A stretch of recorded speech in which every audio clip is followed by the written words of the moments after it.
उत्तर प्रदेश में 2017 के बाद जब से लगातार योगी गवर्नमेंट चल रही है, तब से अपराधियों के घर पर या तो बुलडोजर चढ़ाए जा रहे हैं या फिर अपराधियों का एनकाउंटर हो रहा है।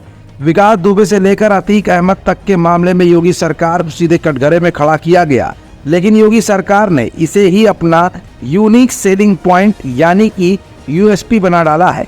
लेकिन योगी सरकार की बढ़ती लोकप्रियता जहां एनकाउंटर और बुलडोजर के नाम पर जानी जा रही है, तो वहीं इस बार उत्तर प्रदेश की एक खास जाति से ताल्लुक रखने वाले अपराधी के एनकाउंटर के बाद अचानक ये एनकाउंटर क्यों राजनीतिक सुर्खियां बनता जा रहा है और क्यों अखिलेश जैसे बड़े दिग्गज नेता इस मुद्दे को लगातार एक के बाद एक अपने बयानों से हवा दे रहे हैं। इन सभी सवालों का जवाब आज की इस रिपोर्ट में हम आपको दिखाएंगे भी और बताएंगे भी। दरअसल उत्तर प्रदेश के सुल्तानपुर में सर्राफा के यहाँ डकैती के आरोपित मंगेश यादव के एनकाउंटर पर उत्तर प्रदेश की सियासत में पूरी तरह से माहौल गरमाया हुआ है। सपा मुखिया अखिलेश यादव ने इस एनकाउंटर पर कई सवाल उठाए हैं। गुरुवार को उन्होंने दावा किया कि 2 दिन पहले जिसे उठाया और एनकाउंटर के नाम पर बंदूक सटाकर गोली मारकर हत्या की गई, अब उसकी मेडिकल रिपोर्ट बदलवाने का दबाव डाला जा रहा है। इस संगीन शासकीय अपराध का सुप्रीम कोर्ट तुरंत संज्ञान ले, इससे पहले कि सबूत मिटा दिए जाए। इतना ही नहीं, अखिलेश ने गुरुवार को एक्स पर लिखा कि लगता है सुल्तानपुर की डकैती में शामिल लोगों से सत्ता पक्ष का गहरा संपर्क था, इसीलिए तो नकली एनकाउंटर से पहले मुख्य आरोपी से संपर्क साध कर सरेंडर करवा दिया गया।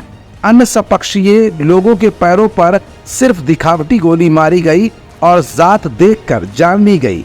नकली एनकाउंटर रक्षक को भक्षक बना देते हैं। समाधान नकली एनकाउंटर नहीं, असली कानून व्यवस्था है। अखिलेश यादव इस एनकाउंटर केस के जरिए एक तीर से कई निशाने साध रहे हैं।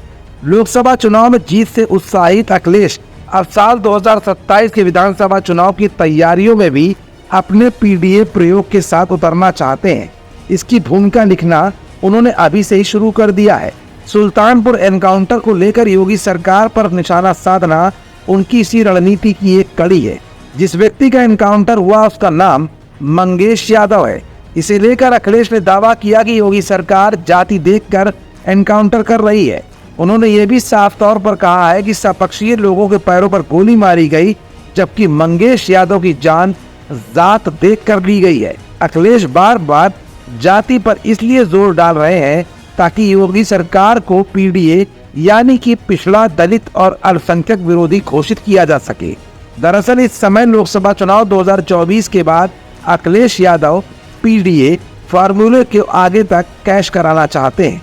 मसलन 2027 का विधानसभा चुनाव हो और या उसके बाद 2029 में होने वाले लोकसभा चुनाव में अखिलेश इसी फार्मूले के बल पर ही एक नई राजनीति को जन्म इस समय दे चुके हैं। अब ऐसे में जहां एक तरफ कानून व्यवस्था का योगी सरकार लगातार बखान कर रही है, तो वहीं अपने बयानों के जरिए योगी सरकार में हुए एनकाउंटर्स और बुलडोजर की कार्रवाइयों पर अखिलेश लगातार एक के बाद एक वार कर रहे हैं। इस बार तो अखिलेश ने बार बार मंगेश यादव के एनकाउंटर की बात को उठाकर और विधान परिषद में नेता प्रतिपक्ष लाल बिहारी यादव को मंगेश के घर भेजकर ये साफ भी कर दिया है कि पिछड़ा वर्ग के साथ अखिलेश हमेशा खड़े थे, खड़े हैं और खड़े रहेंगे। खास तौर पर यह संदेश यादव समाज को भी देने की कोशिश की गई है।